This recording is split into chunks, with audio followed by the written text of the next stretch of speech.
Assalamualaikum. Assalamualaikum warahmatullahi wabarakatuh. Hamdan wa syukran lillah. Asyhadu an la ilaha illallah wa asyhadu anna Muhammadan abduhu wa rasuluh sallallahu alaihi wasallam.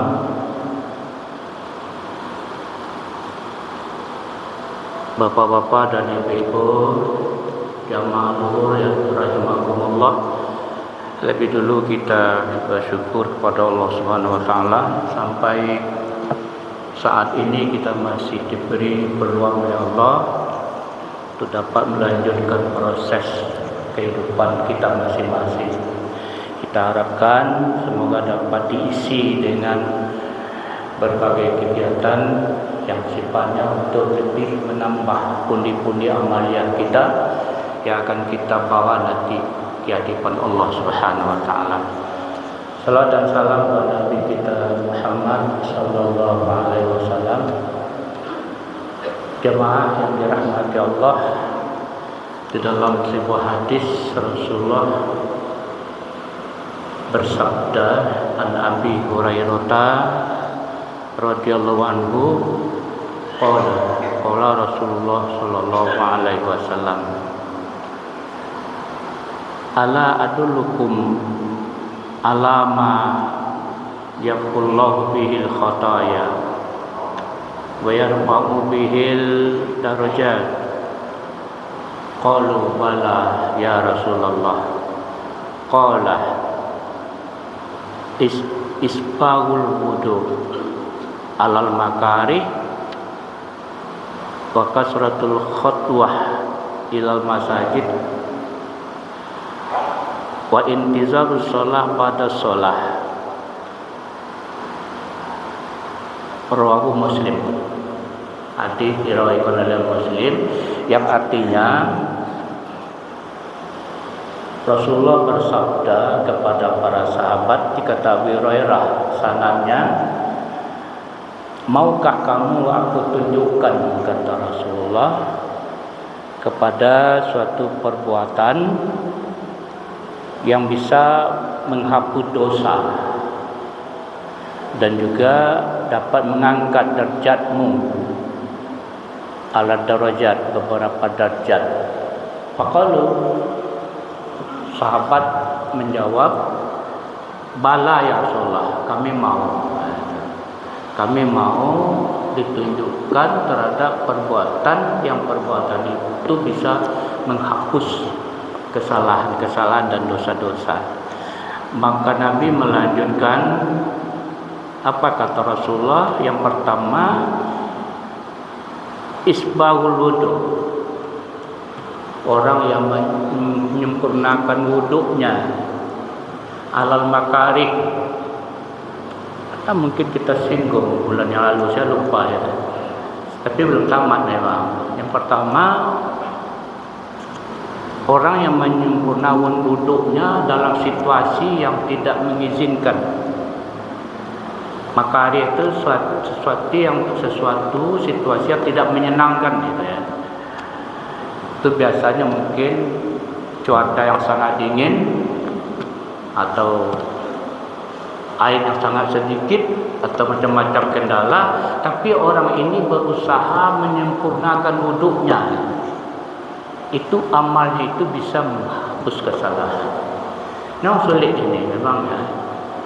Apalagi berwuduk di tempat, di daerah-daerah yang sangat dingin sekali, atau tadi sudah kita katakan kesulitan airnya sedikit sekali, tapi kita berusaha juga menyempurnakan wuduk dengan keterbatasan fasilitas itu. Itu yang pertama. Di samping wuduk itu sendiri berpahala, tapi ini amalannya itu. Tidak hanya materinya, tapi proses amalnya itu diberi pahala. Bukan, menghapus dosa. Maaf. Kalau wuduk itu berpahala, tapi proses amal itu menghapus kesalahan. Kata Nabi. Yang kedua, apa kata Rasulullah di sini?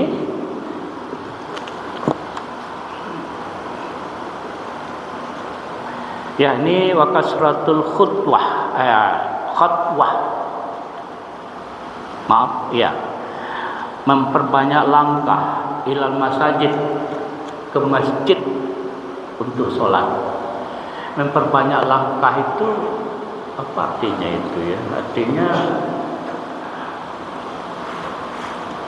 jadi berarti orang yang jauh yang banyak langkah gitu ya? Apa itu bagaimana?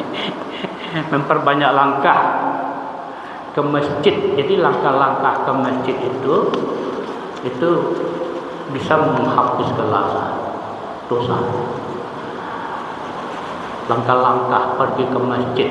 Orang yang memperbanyak langkah, artinya orang yang sering gitu ya, yang sering sholat ke masjid berarti gitu. Nanti jangan diartikan memperbanyak langkah. Yang biasanya bisa 100 langkah kita jadikan 200, bukan begitu. Berarti kan pendek-pendek langkahnya, bukan begitu. Jadi pemahamannya mungkin orang yang sering melangkah ke masjid untuk sholat, itu langkah-langkahnya itu bisa menjadi penghapus kesalahannya. Yang ketiga, kata Rasulullah, al-intizarus sholah ba'da sholah. Orang yang menunggu satu waktu sholat setelah sholat. Apa ini? Orang yang sudah sholat maghrib di masjid, kemudian dia mungkin menetap di masjid sebelum bisa datang, itu artinya menunggu. Penungguannya itu bisa menjadikan ada pahala penghapus dosa. Luar biasa ya, apalagi ada majelis ilmu, wirid. Wow, tambah lagi. Jadi duduk di masjid itu bukan sia-sia rupanya. Jadi katakannya hanya sekadar membuang waktu, tidak.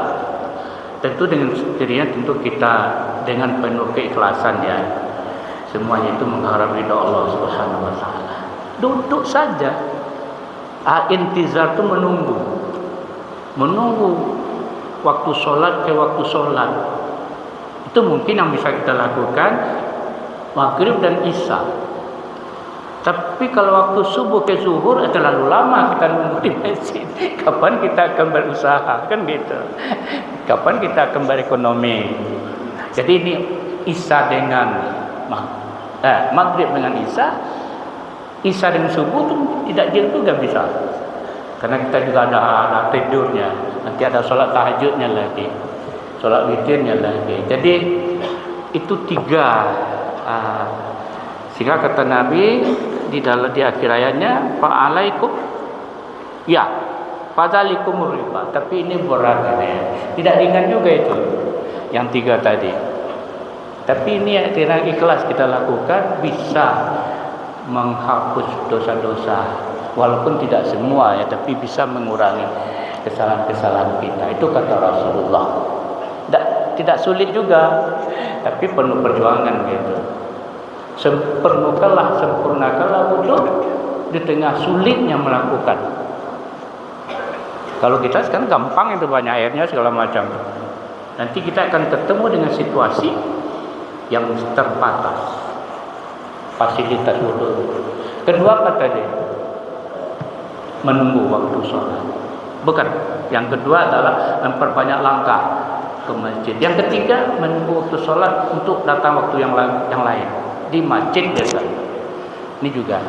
Terakhir jamaah, karena mungkin tanggal 14 kita akan pemilu ya. Cuma tidak ada jamaah yang bertanya. Ya, mungkin karena ini ya.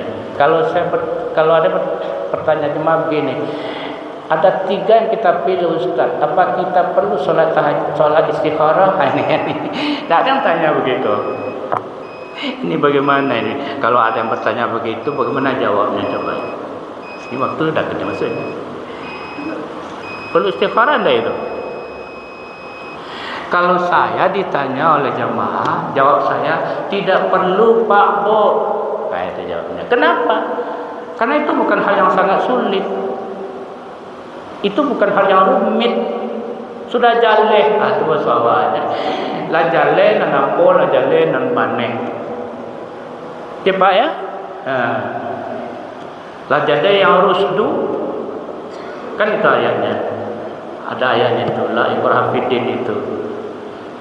Sudah ada yang rusdu, yang benar sudah jelas, yang ghayyu sudah jelas, terserah kita. Tidak perlu. Masa itu di solat istikharah kan mana, tidak sulit itu tu. Betul. Ini kan kalau ada pertanyaan, tapi kalau dilakukan tidak apa-apa. Kan tidak dilarang. Ambo yo ragi Ustaz. Dia mau ketiga-tiga tu rancak arago mbak, silakan. Tapi kalau dia ambil lalu kesimpulan, itu kan macam seorang-seorang kan, itu seorang-seorang. Ini hanya sekadar gurauan, tapi ini penting ya, karena sering juga orang bertanya begitu, apakah perlu istikharah? Saya rasa kalau saya pribadi tidak perlu istikharah, karena ini sudah jelas. Karena ada ayat itu mengatakan, la ikraha fiddin qad tabayyana rusdu minal ghayyi, itu ayatnya tadi. Sungguh telah nyata yang benar dan yang tidak benar. Nah, itu apa di istikharahkan lagi. Banyak maaf. Assalamualaikum warahmatullahi wabarakatuh.